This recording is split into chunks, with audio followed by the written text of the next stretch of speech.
Hello every one, എല്ലാവർക്കും പുതിയൊരു വീഡിയോയിലേക്ക് സ്വാഗതം. ഇന്ന് 3ാം ക്ലാസ്സിൻ്റെ EVS ആണ്, ഇംഗ്ലീഷ് മീഡിയം. നോക്കാം, ഇന്നത്തെ പ്രവർത്തനങ്ങൾ നോക്കാം. Why should we not use junk food? Right a note. Junk food ഉപയോഗിക്കരുതെന്ന് പറയുന്നത് എന്തുകൊണ്ടാണ്? ഒരു കുറിപ്പ് എഴുതുക. നമുക്ക് ഉത്തരത്തിലേക്ക് പോകാം. Eating a poor quality diet high in junk food is linked to a high risk of obesity, depression, digestive issues, heart diseases and stroke, type 2 diabetes, cancer and early death. കൂടുതൽ junk food കഴിച്ചാൽ എന്തൊക്കെ ഉണ്ടാകുന്ന നമുക്കെല്ലാവർക്കും അറിയാവുന്ന കാര്യമാണ്. എന്താണ്? Obesity, പൊണ്ണത്തടി ഉണ്ടാവും അല്ലേ?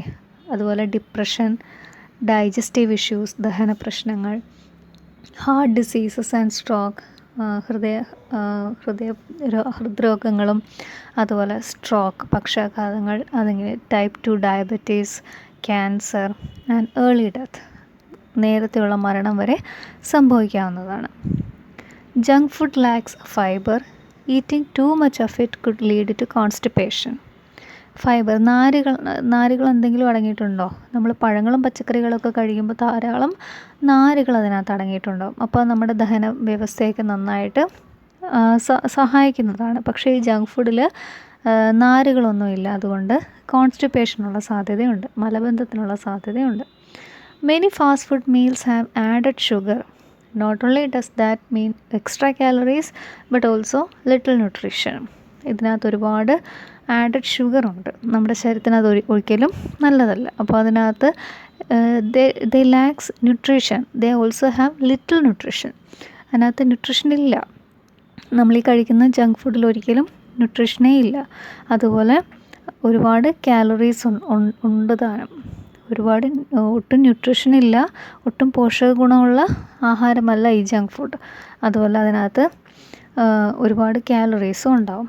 അപ്പോൾ അത് നമ്മുടെ ശരീരത്തിനെ ഒരുപാട് ദോഷകരമായി ബാധിക്കുന്നതാണ്. അപ്പോൾ ഇതൊക്കെയാണ് ജങ്ക് ഫുഡ് കഴിച്ചാലുണ്ടാവുന്ന പ്രശ്നങ്ങൾ. ഇനി രണ്ടാമത്തെ ആക്ടിവിറ്റിയിലേക്ക് പോയാലോ. Make a note of what the 5 senses are. ഇതാണ് രണ്ടാമത്തെ ആക്ടിവിറ്റി. 5 സെൻസസ് എന്താണെന്ന് നമ്മൾ ടെക്സ്റ്റ് ബുക്കിലുണ്ടായിരുന്നു. ഒന്നുകൂടെ നോക്കാം. Humans have 5 basic senses. 5 ഇന്ദ്രിയങ്ങളാണുള്ളത് ഇല്ലേ? ഏതൊക്കെയാണ്? Touch, sight, hearing, smell and taste. അപ്പോൾ ഇതിൻ്റെയൊക്കെ സഹായിക്കുന്ന സെൻസ് ഓർഗൻസ് ഏതാണ്? ടച്ച് ചെയ്യാൻ സഹായിക്കുന്ന സെൻസ് ഓർഗൻ ഏതാണ്? സ്കിൻ. സൈറ്റിന് സഹായിക്കുന്നത്, കാഴ്ചയ്ക്ക് സഹായിക്കുന്നത് ഐസ്. ഹിയറിങ്ങിന് ഇയർ. സ്മെല്ല് ചെയ്യാൻ സഹായിക്കുന്നത് എന്താണ്? നോസ്. ടേസ്റ്റ് ചെയ്യാൻ സഹായിക്കുന്നത് ടങ്. അപ്പോൾ ഇതൊക്കെയാണ് 5 സെൻസ് ഓർഗൻസ്. 5 സെൻസസ് ഏതാണ്? Touch, sight, hearing, smell and taste. First one, eyes. Your eyes give you the sense of sight. കാഴ്ചയ്ക്ക് സഹായിക്കുന്നത് എന്താണ്? Eyes. Sight allows us to see the size, form, color and location of things that are around us or in our environment. നമ്മുടെ ചുറ്റുപാടുമുള്ള അല്ലെങ്കിൽ നമ്മുടെ പരിസ്ഥിതിയിലുള്ള വസ്തുക്കളുടെ സൈസും ഫോമും കളറും അവയുടെ ലൊക്കേഷൻ അല്ലെങ്കിൽ സ്ഥാനവും ഒക്കെ മനസ്സിലാക്കാൻ സഹായിക്കുന്നത് എന്താണ്? സൈറ്റാണല്ലേ? കാഴ്ചശക്തിയുണ്ട്. കാഴ്ചശക്തി ഉണ്ടെങ്കിലേ നമുക്കിതൊക്കെ കാണാനും അറിയാനും കഴിയുള്ളൂ. ഇനി ears. Your ears give you the sense of hearing. കേൾക്കാൻ സഹായിക്കുന്നത് എന്താണ്? ചെവികളാണല്ലേ? You can hear music and listen to people talking because of your sense of hearing. അപ്പോൾ നമുക്ക് കേൾവിശക്തി ഉണ്ടെങ്കിൽ മാത്രമേ നമുക്ക് കേൾക്കാൻ സാധിക്കുകയുള്ളൂ. ഒരു പാട്ട് കേൾക്കാനോ ആളുകൾ സംസാരിക്കുന്നത് കേൾക്കാനോ ഒക്കെ നമുക്ക് കേൾക്കണമെങ്കിൽ എന്ത് വേണം? ചെവികൾ വേണം.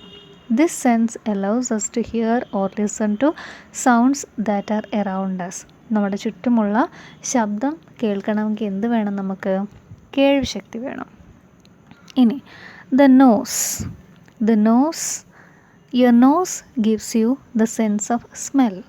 നമുക്ക് മണം പിടിക്കാൻ സഹായിക്കുന്ന എന്തുപയോഗിച്ചിട്ടാണ്? മൂക്ക് ഉപയോഗിച്ചാണല്ലേ? This sense allows us to smell and distinguish the different aromas or smells that things have. ഓരോ വസ്തുക്കൾക്കുള്ള സുഗന്ധമൊക്കെ അവയുടെ മണം അറിയാനും ഒക്കെ എന്ത് ചെയ്യും, എന്ത് സഹായിക്കും, മൂക്ക് സഹായിക്കും. Tongue, the tongue and the sense of taste. Your tongue gives you the sense of taste. നമുക്ക് രുചി അറിയാൻ സഹായിക്കുന്നത് എന്താണ്, നാവ് അല്ലേ. This sense allows us to perceive the flavor of the things we eat or drink and allows us to identify if it has sweet, sour, salty or bitter taste. നമ്മൾ കഴിക്കുന്ന ആഹാരം മധുരമുള്ളതാണോ, എരിവുള്ളതാണോ, പുളിയുള്ളതാണോ, കയ്പുള്ളതാണോ, ഇതൊക്കെ അറിയാൻ എന്ത് സഹായിക്കും നമ്മളെ, നാവാണ് നമ്മളെ സഹായിക്കുന്നത്. ഇനി ഒന്നുകൂടെ ഉണ്ടല്ലോ, the skin. Your skin gives you A sense of touch. നമ്മളെ ത്വക്ക് സഹായിക്കുന്ന എന്തിനാണ്, നമ്മുടെ ചുറ്റുമുള്ള ചൂടാണോ, തണുപ്പാണോ, സ്മൂത്താണോ, റഫാണോ, ഇതൊക്കെ അറിയാനായിട്ട് എന്ത് സഹായിക്കും, സ്കിൻ നമ്മളെ സഹായിക്കും. This sense allows us to feel how something is and know its texture, smooth or rough, its hardness, soft or hard, and its temperature, hot or cold when we touch it. നമ്മൾ തൊടുമ്പോൾ അത് ചൂടാണോ, തണുപ്പാണോ, അതല്ലെങ്കിൽ സോഫ്റ്റാണോ, ഹാർഡാണോ, ഇതൊക്കെ അറിയാൻ നമ്മൾ എന്ത് സഹായിക്കും, skin സഹായിക്കും. ഇനി അടുത്ത ആക്ടിവിറ്റിയിൽ ഒരു ടേബിൾ നമുക്ക് കംപ്ലീറ്റ് ചെയ്യാനുണ്ടല്ലേ. കുറേ സിറ്റുവേഷൻസ് തന്നിട്ടുണ്ട്, അതിലേത് സെൻസ് ഓർഗനാണ് നമ്മളെ ഹെൽപ്പ് ചെയ്യുന്നതെന്ന് നമുക്ക് എഴുതണം, ടിക്ക് ചെയ്യണം അവിടെ. Colour of the rainbow. നമ്മുടെ റെയിൻബോയുടെ കളേഴ്സ് കാണണമെങ്കിൽ കാണുകയല്ലേ ചെയ്യുന്നത്, അല്ലാതെ നമുക്ക് ഏതെങ്കിലും രീതിയിൽ അറിയാൻ പറ്റുമോ, ഇല്ല. അപ്പോൾ അവിടെ ഏത് സെൻസ് ഓർഗനാണ് ഉപയോഗിക്കുക, eye. Sound of birds, ear. Hotness of tea, skin. Smoothness of the feather, skin. എന്താണ്, തൂവലിൻ്റെ സ്മൂത്ത്നെസ് കാണാനായിട്ട് നമുക്ക് അതിൻ്റെ മൃദുത്വം അറിയാനായിട്ട് എങ്ങനെയാണ് അറിയുന്നത്, തൊട്ട് നോക്കിയാൽ അറിയാൻ പറ്റും ഇല്ലേ. അതുപോലെ ഹോട്ട്നെസ് ഓഫ് ചില്ലി, മുളകിൻ്റെ എരിവ് അറിയാനായിട്ട് ടങ്. അതുപോലെ സൗണ്ട് ഓഫ് തണ്ടർ, ഇടിമുഴക്കം, ഇയർ. സ്വീറ്റ്നെസ് ഓഫ് ഹണി, തേനിൻ്റെ മധുരം, അത് നാവ് ഉപയോഗിച്ച് അല്ലേ, tongue. Stars in the sky, ആകാശത്തിലെ നക്ഷത്രങ്ങളെ കാണുന്നത് എന്ത് വെച്ചാണ്, കണ്ണ് വെച്ച്, eye. Fragrance of the incense sticks, ചന്ദനത്തിരിയുടെയൊക്കെ മണം എങ്ങനെ അറിയുന്നത്, മൂക്ക് വെച്ചിട്ട് നമുക്ക് മണം പിടിക്കാം അല്ലേ. അപ്പം നോസ്. കൂൾനെസ് ഓഫ് ഐസ്, ഐസിൻ്റെ തണുപ്പ് അറിയുന്നതിന് എങ്ങനെയാണ്, സ്കിൻ വെച്ച്. അപ്പോൾ ഇങ്ങനെ ഓരോ സെൻസ് ഓർഗൻസ് നമ്മൾ ഇങ്ങനെ ഹെൽപ്പ് ചെയ്യാറുണ്ട്. അടുത്ത ടീച്ചർ ഒരു വർക്ക് ഷീറ്റാണ് തന്നിരുന്നത്, 3 ഫാമിലീസിൻ്റെ തന്നിരുന്നു. അതിൽ അവർ ഏതാണ് സസ്യങ്ങളിൽ നിന്നുള്ള ആഹാരം, അതല്ലെങ്കിൽ ജന്തുക്കളിൽ നിന്നുള്ള ആഹാരം ഏതൊക്കെയാണ് കഴിക്കുന്നത് എന്നുള്ളതിൻ്റെ ഒരു ലിസ്റ്റ് തന്നിട്ടുണ്ടായിരുന്നു. നമുക്കതിനെ ഓരോ കുടുംബങ്ങളെ സെപ്പറേറ്റ് ചെയ്ത് എഴുതണം. കുടുംബം 1, കുടുംബം 2, കുടുംബം 3, അങ്ങനെ 3 ടേബിൾ തന്നു. അപ്പോൾ അവിടെ നമുക്ക് സെപ്പറേറ്റ് ചെയ്ത് എഴുതേണ്ടതുണ്ട്. അതൊന്ന് നോക്കാം. ഒന്നാമത്തെ ഫാമിലി 1 ഫ്രം പ്ലാന്റ്സ്. സസ്യങ്ങളിൽ നിന്നുള്ള എന്തൊക്കെ ആഹാരങ്ങളാണ് അവർ കഴിക്കുന്നത്, ആപ്പിൾ, റൈസ്, എലിഫൻറ്റ് ഫ്രൂട്ട്, യാം, സ്പിനാച്ച്, ക്യാരറ്റ്, ബ്ലാക്ക് ഗ്രാം. ഇത്രയാണ് ആപ്പിൾ, അരി, ചേന, ചീര, ക്യാരറ്റ്, ഉഴുന്ന്, ഇത് ഇത്രയും സസ്യങ്ങളിൽ നിന്നുള്ള ആഹാരങ്ങൾ അവർ കഴിക്കുന്നുണ്ട്. പിന്നെ from animals, egg, mutton, milk, the Indian mackerel, അയല, പാല്, മട്ടൺ, എഗ്, ഇത് ഇത്രയും അവർ ആനിമൽസിൽ നിന്ന് കിട്ടുന്ന ഇത്രയും ആഹാരങ്ങൾ അവർ കഴിക്കുന്നുണ്ട്. രണ്ടാമത്തെ ഫാമിലി നോക്കിയാലോ, from plants, drum stick, orange, P, elephant fruit, yam, bitter God, wheat. ഇത്രയും അവർ പ്ലാന്റ്സിൽ നിന്ന് ഇത്രയും ആഹാരം അവർ കഴിക്കുന്നുണ്ട്.